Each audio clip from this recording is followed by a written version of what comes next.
میرے آقا مصطفیٰ کریم رؤوف الرحیم صلی اللہ علیہ وسلم فرماتے ہیں ماہ رمضان کو سارے مہینوں پر ایسی فضیلت ہے جیسے مجھ محمد کو تمام مخلوق پر فضیلت حاصل ہے۔ میرے آقا فرماتے ہیں ماہ رمضان شریف میں اگر تم ایک نیکی کرتے ہو تو اللہ تمہیں 70 کا ثواب عطا کرتا ہے، اور تمہارا خلوص بڑھ جاتا ہے تو اللہ تمہیں ایک نیکی کا 1000 عطا کرتا ہے، اخلاص اور بڑھتا ہے تو اللہ ایک نیکی پر تمہیں بے حساب ثواب عطا کرتا ہے، اس کا کوئی حساب ہی نہیں ہوتا۔ آقا کریم رؤوف الرحیم صلی اللہ علیہ وسلم فرماتے ہیں یہ ماہ رمضان کیا ہے؟ اللہ کے محبوب مصطفیٰ کریم صلی اللہ علیہ وآلہ وسلم ماہ رمضان شریف کے روزوں کی اہمیت بیان کرتے ہوئے فرماتے ہیں کہ ماہ رمضان شریف کا ایک روزہ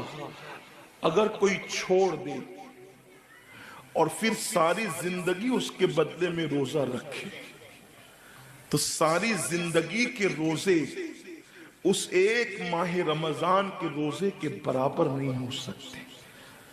یہ ماہ رمضان شریف کے روزے کو فضیلت حاصل ہے، اور اللہ کے حبیب صلی اللہ علیہ وسلم فرماتے ہیں جو ماہ رمضان شریف میں عبادت کر کے اپنی بخشش نہیں کروا سکتا، اپنی مغفرت نہیں کروا سکتا، پھر اس کو کبھی موقع نہیں ملتا کہ وہ اپنی مغفرت کا سامان کرے۔ آقا کریم صلی اللہ علیہ وآلہ وسلم فرماتے ہیں کہ سال بھر تک ماہ رمضان شریف کے لیے جنت کو آراستہ کیا جاتا ہے، جنت کو سجایا جاتا ہے، جنت کو سنوارا جاتا ہے، اور آقا کریم صلی اللہ علیہ وسلم فرماتے ہیں بڑی بڑی آنکھ والی حوریں اللہ کی بارگاہ میں عرض کرتی ہے میرے کریم ہمیں ان کی دلہن بنانا جو ماہ رمضان شریف میں تیری عبادت کرتے ہیں،